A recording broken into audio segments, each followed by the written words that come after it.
Hola, ¿cómo estás? Bienvenido a Iglesia Betel Online. Mi nombre es Raúl. Para mí es un privilegio, una vez más, poder llevarte la palabra que Dios puso en mi corazón y para seguir aprendiendo juntos. Es un muy buen tiempo para aprender todos de la palabra de Él. El título de esta prédica, el que le di, fue Navegando en la Esperanza. Me surgió este nombre porque en la vida vamos pasando por diferentes momentos, por diferentes mares que a veces son muy difíciles de navegar, mares que son de repente muy tormentosos, mares que son tempestuosos, que son muy agitados, y así es la vida agitada de muchas personas. Pero cuando voy a la palabra de Dios en Juan 16:33, vi que Yeshua, Jesús, nuestro Mesías, dice algo para que te trae paz al corazón, para que confiemos en Él. Y dice que tengamos paz en Él, porque en el mundo tendremos aflicciones. Dice que tengamos valor, que confiemos en Él, porque Él venció al mundo. Y esto es un aliciente en un mundo que busca paz, que busca un montón de cosas que no la puede hallar fuera de Dios. Y esta palabra de Jesús, de Yeshua a sus discípulos, es muy propicia para ahora, para este tiempo. Aparte de los tiempos de aflicción que hoy estamos viviendo y que muchas familias han pasado momentos muy tristes, también vemos que hay momentos que transitamos, que navegamos por mares que son tranquilos, mares que son apacibles, son aguas de reposo, aguas tranquilas. Y en estos mares, cuando nos toca vivirlos y pasarlos, qué bueno es saber que estás navegando en una esperanza. ¿Y por qué en la esperanza? Porque sabes en quién estás confiando. Eso es importante. Qué bueno es saber comprender que las tormentas fuertes de la vida, cuando pasamos por esos mares tempestuosos, esas tormentas también pasan. Y cuando pasan con más tranquilidad, cuando vos sabés perfectamente en dónde pones tu confianza, en quién descansamos, en quién reposamos, de quién tomamos el aliento. Y cuando lees el Salmo 23, a mí realmente me llena de alegría, porque me doy cuenta que el que es mi pastor es el Señor. Y dice, Adonai es mi pastor, nada me faltará. En lugares dedicados pastos me hará descansar, junto a aguas de reposo me pastoreará. Confortará mi alma, me guiará por sendas de justicia, por amor de su nombre. Aunque ande en valle de sombra de muerte, no temeré mal alguno, porque tú estarás conmigo. Tu vara y tu cayado me infundirán aliento. Aderezas mesa delante de mí en presencia de mis angustiadores. Unges mi cabeza con aceite, mi copa está rebosando. Es lo maravilloso cuando vos seguís, tomás confianza, tenés confianza, vas entendiendo la palabra de Dios, y cuando decidís seguirle al Señor, cuando decidís servirle al Señor, y Él va a saber que en todo tu proceso de restauración, en todo tu proceso de regeneración, Él lo que va a hacer es acompañarte hasta el final, para que cuando transitamos por esos, navegando por esos mares que son difíciles, de una restauración, de la regeneración, porque lleva este proceso toda la vida. Entonces, ciertamente todos nosotros, si a vos te pasó, a mí me pasó, llegas al camino de Dios de una manera no perfectamente bien. Todos llegamos de una manera u otra rotos. Y ahora qué buena decisión es cuando uno toma y dispone su corazón y se lo cede al Señor para que Él tome el control de la vida, para que Él tome el control del timón de nuestras vidas. Esa es la mejor decisión. Cuando vos disponés tu corazón y lo cedes el timón de tu vida a Dios, Él va a guiar tu vida basado en su conocimiento, basado en su sabiduría. Hay un pasaje bíblico que es muy conocido por todos nosotros y me da siempre la sensación que se lee y se toma de manera muy superficial. Y este pasaje encierra una advertencia muy seria de parte de Dios, primeramente para el pueblo judío, para Israel, pero también es una advertencia para todos nosotros cuando tomás conciencia del pasaje. Dios, recordá que estaba indignado con ellos, con el pueblo de Israel, por su infidelidad, por su inmoralidad, por su desinterés por su palabra, por las idolatrías, por sus mentiras, por sus adulterios y por sus fornicaciones. Esta advertencia que fue primeramente para el pueblo de Israel, hoy también es una advertencia para nosotros. Hay una palabra que me hace mucho ruido en este tiempo por la similitud que tiene con los tiempos actuales. Una palabra del Antiguo Pacto que está en el libro de Oseas. Si bien Oseas fue un profeta menor, el ministerio que Dios le dio fue un ministerio muy difícil porque se tuvo que casar con una mujer impura que era fornicaria, que le sería infiel. Entonces, de esta manera es como Dios demostraría la infidelidad del pueblo de Israel hacia él, con este ejemplo que, utiliza justamente al profeta Oseas para ello. En ese entonces, la condición social del pueblo era realmente un desastre. Esto sucedió aproximadamente 750 años antes de la era cristiana, antes de Cristo. Un pueblo con líderes corruptos, un pueblo que era con una inestabilidad tremenda en lo que era la vida familiar, un pueblo totalmente inmoral, con odio de las clases, donde había pobreza. Y si bien había un remanente que continuaba rindiendo culto a Dios, las idolatrías estaban tomando mucha fuerza y lamentablemente los líderes, los sacerdotes, no guiaban al pueblo por sendas de verdad y por sendas de justicia. Y de ahí la advertencia y juicio de Dios sobre el pueblo. Y lo vemos en Oseas 4:6, donde dice, y lo voy a leer: «Mi pueblo es destruido porque carece de conocimiento. Porque tú has rechazado el conocimiento, yo te echaré del sacerdocio, y porque te has olvidado de la ley, la instrucción de tu Dios, yo también me olvidaré de tus hijos». Esto es tremendo. Es muy triste entender y saber que el pueblo perece por la falta de conocimiento en la palabra de Dios, que es vida. Tristemente, y de acuerdo con la palabra de Dios, este pasaje nos confirma que muchos creyentes alrededor del mundo que hoy viven en una tibieza espiritual, en este final de los tiempos, si no toman una verdadera conciencia por qué senda están realmente caminando, lamentablemente las consecuencias es que perecerán por la falta de conocimiento y por su desinterés que es manifiesto, sufrirán las consecuencias, tanto ellos como sus hijos, y esto es muy triste que suceda. Pero ¿sabes una cosa? Está sucediendo. La apostasía está avanzando. Así le ha sucedido al pueblo judío, lamentablemente, como pueblo escogido por Dios. Ellos estaban convencidos que pase lo que pase, hagan lo que hagan, iban siempre a experimentar cosas buenas en el camino con Dios. Pero estaban realmente equivocados. Ciertamente nunca se pudieron llegar a imaginar que Dios iba a disciplinarnos de la manera que lo hizo, cuando vos lees la palabra.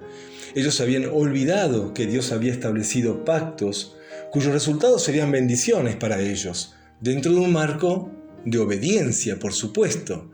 Ahora, estos pactos estaban sujetos a condiciones, y los que transgredían las condiciones, lamentablemente, y no se sujetaban a lo que Dios disponía, tristemente iban a padecer las consecuencias de la desobediencia.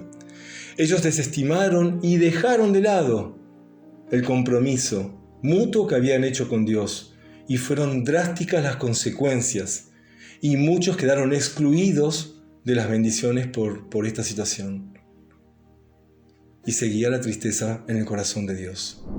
Así fue la decadencia moral del reino de Judá por ignorar las advertencias proféticas, lamentablemente, cuya consecuencia conduciría al pueblo a una gran derrota, con la invasión babilónica, lo recordás, por parte de los ejércitos del rey Nabucodonosor, que sitiaron Jerusalén y la destruyeron.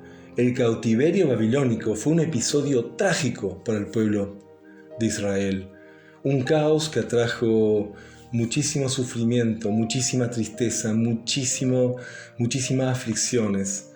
Pero por la desobediencia del pueblo, de parte del pueblo escogido, lamentablemente, por esta desobediencia, este pueblo había perdido todo. Muy triste, la ira de Dios estaba sobre ellos. Y esto es lo tremendo que le puede pasar a cualquiera que desoye y no escucha la voz de Dios. Puede caer en desgracia. Qué triste cuando una persona o un pueblo se olvida de dónde lo sacó Adonai, de dónde lo sacó el Señor. Porque cuando le pasa a un pueblo, le pasa a una persona que se olvida, lamentablemente, y le empieza a dar la espalda a Dios, al Dios de Israel, al Dios único y verdadero, nunca esas personas o ese pueblo pensó en las consecuencias de lo que es la desobediencia, de andar por caminos que son donde la gente es muy seducida, ¿no? Por caminos espaciosos. Vos te acordás Mateo 7, justamente encontré recién, lo que es entrar por la puerta estrecha, porque ancha es la puerta y espacioso el camino que lleva a la perdición, y muchos son los que entran por ese camino. Si vos conociste al Señor, no podés estar con un pie dentro del camino de Dios y con un pie en el lugar más seducido por el lugar espacioso, ¿no? Por la puerta ancha que lleva a la perdición. Y este pueblo, lamentablemente, el pueblo de Israel, pasaba por esta situación. Estaban atraídos por ese gran menú atractivo que le ofrecían los pueblos paganos. Y esto los llevó a ellos a la perdición. Andaban en tibieza, andaban en vidas superficiales, emocionados por el sistema del mundo de ese tiempo. Igualmente lo que está pasando hoy día con este sistema, ¿no? Que hay un menú tan atractivo para tanta gente y tantas distracciones. Lamentablemente estas personas conocían a Dios, y muchos hoy día conocen a Dios de oídas. Realmente nunca lo conocieron. Me imagino en ese tiempo mucha apariencia, mucho disfraz religioso. Parecían que eran creyentes, pero no eran. Parecían, pero no lo eran. Gloria a Dios y aleluya de la boca para afuera, pero su corazón estaba realmente lejos del corazón de Dios. Se olvidaron el Dios grande y todopoderoso que ellos tienen y tenían. Ese Dios amoroso, misericordioso, Padre fiel, único, verdadero, se olvidaron, y muchos hoy día también se olvidan. Lamentablemente, desestimaron la fidelidad de Dios, el amor de Dios. Habían erradicado los mandamientos de Dios de sus corazones y se hicieron tolerantes a las inmundicias del mundo. Toleraban y al final eran simplemente creyentes, entre comillas, mundanos, más apasionados y atraídos por el mundo que por el reino de Dios. Una gran similitud a lo que hoy vemos, lamentablemente. Esta fue la esencia de otro libro maravilloso, que es el libro de Lamentaciones, escrito por Jeremías, en donde sus aflicciones, sus tristezas, sus sufrimientos, sus lágrimas, lo invadían por el pecado del pueblo justamente. Y lo vemos en el libro de Lamentaciones en los capítulos 1, cuando Jerusalén es asolada y abandonada, y en el capítulo 2 de Lamentaciones lo vemos cuando la ira de Dios viene contra el pueblo en Jerusalén.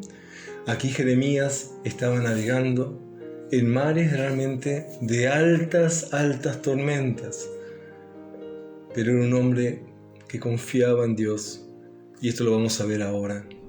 En el capítulo 3 del libro de Lamentaciones vemos un vuelco tremendo en la perspectiva, en la visión del profeta Jeremías, que tiene conciencia por el conocimiento que había recibido, por su relación íntima con Dios y por el conocimiento que había recibido de parte de Dios, porque todo provenía de él. La visión de Jeremías en el capítulo 3 fue totalmente ampliada por Dios, y lo vamos a ver, y te lo voy a leer, porque en el 1 y 2 venía estaba devastado Jeremías, devastado, con llanto, con aflicción y demás, y de repente hubo un clic en su mentalidad, en su mente, que fue transformada por Dios, por supuesto, en ese momento, en un toque del Señor, donde Él da un vuelco a la perspectiva que tenía de lo que estaba sucediendo. El pueblo estaba en una circunstancia difícil de pecado y desobediencia, pero Él cambia la forma y empieza a retomar una confianza grande en el Padre. Y mira lo que dice. Dice: acuérdate de mi aflicción y de mi abatimiento, del ajenjo y de la hiel. Lo tendré aún en memoria, porque mi alma está abatida dentro de mí. Esto recapacitaré en mi corazón, por lo tanto tendré esperanza. Esperaré, dijo Jeremías. Por la misericordia de Adonai no hemos sido consumidos, porque nunca decayeron sus misericordias. Nuevas son cada mañana, grande es tu fidelidad, en el 3:23.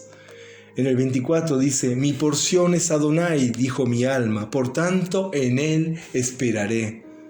Bueno es Adonai a los que en él esperan, al alma que le busca. Bueno es esperar en el silencio la salvación de Adonai. Él tenía una confianza plena de estar abatido a la confianza. Eso es por la relación íntima de un hijo de Dios con el Padre. Esto sucede solamente ahí, en la relación íntima, en la búsqueda. No hay otra manera. Nunca la habrá. Es algo maravilloso y a mí me asombra cómo Dios puede cambiar la mentalidad de una persona, cómo del lamento puede una persona pasar a la esperanza. En el caso del capítulo 3, que vemos como de la aflicción, como Dios lleva a Jeremías en el conocimiento, en esta nueva visión, en esta nueva perspectiva, a cambiar y estar navegando en tormenta, empezar a navegar en esperanza. Eso es maravilloso. Entonces hay una frase que escribí que me gustó. No me digas cómo vino, pero vino y la escribí. El conocimiento cambia de raíz tu perspectiva. El conocimiento en la palabra de Dios cambia de raíz tu perspectiva de cómo ver las cosas. En plena tormenta podés ver las cosas de dos maneras. Todo un desastre y hablas de esa manera también, de manera que todo está mal. O en los momentos de tormenta podés tener la esperanza y sabiendo en quién estás confiando, dónde pones tu esperanza. Entonces, ¿cómo pasás del dolor, de la tragedia? ¿Cómo puedes empezar a navegar en la esperanza? Sabiendo que Dios tiene el control de la situación, que Dios tiene el control por encima de todo. ¡Cuán grande es el amor de Dios! ¡Cuánto te ama el Señor! Su amor no depende de sus emociones. Eso es algo maravilloso. El amor de Dios no depende de sus emociones. Depende de su voluntad. Y lo que Él juró por sí mismo. Acordate lo que dice en Hebreos 6, del 13 al 15 y en adelante. Dice: estaba la promesa que Dios le hizo a Abraham. Como no existía nadie superior, Dios por quien jurar, Dios juró por su propio nombre, diciendo: ciertamente te bendeciré y multiplicaré tu descendencia hasta que sea incontable. Vos sos esa descendencia de Dios a través de la promesa que le hizo a Abraham. Entonces Abraham esperó con paciencia y recibió lo que Dios le había prometido.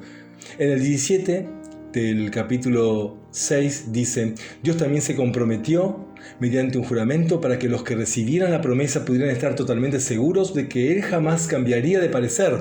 Dios no cambia de parecer. Si Él dijo que iba a hacer lo que iba a hacer con Abraham y con toda su descendencia, perdé cuidado que lo va a hacer con tu vida y con mi vida y con la vida de todos. Entonces, así que Dios ha hecho ambas cosas, la promesa y el juramento. Estas dos cosas no pueden cambiar, porque es imposible que Dios mienta. Él no es hombre para mentir, ni hijo de hombre para arrepentirse. Si dijo que lo iba a hacer contigo y conmigo, lo va a hacer. Entonces, por lo tanto, lo que hemos acudido a Él, vos acudiste a Él, yo también acudí a Él, todos acudimos a Él, en busca de refugio, podemos estar bien confiados, aferrándonos a la esperanza que está delante de nosotros. Esta esperanza es un ancla firme y confiable para el alma. Nos conduce a través de la cortina al santuario interior de Dios. Yeshua, Jesús, ya entró por allí, por nosotros. Él ha llegado a ser nuestro eterno y sumo sacerdote, según el orden de Melquisedec. ¡Qué maravillosa promesa! Recibíla para vos, para tu familia y para tu descendencia. Entonces, para concluir, para hacer un cierre de este tema, si comenzamos a mirar más allá de las circunstancias que esté pasando el mundo, si miramos las circunstancias desde la perspectiva de Dios, como Dios quiere que lo veamos a través de su conocimiento, te puedo asegurar que Él va a convertir la desesperanza en esperanza. Nunca te olvides que el conocimiento de la palabra de Dios es el ancla de tu alma. Tiene que ser una raíz profunda en tu alma y eso va a cambiar todo el panorama. Amados, tenemos la victoria. Nunca se olviden cuánto te ama el Señor. Dios te bendiga y te guarde y buena semana. Nos vemos pronto.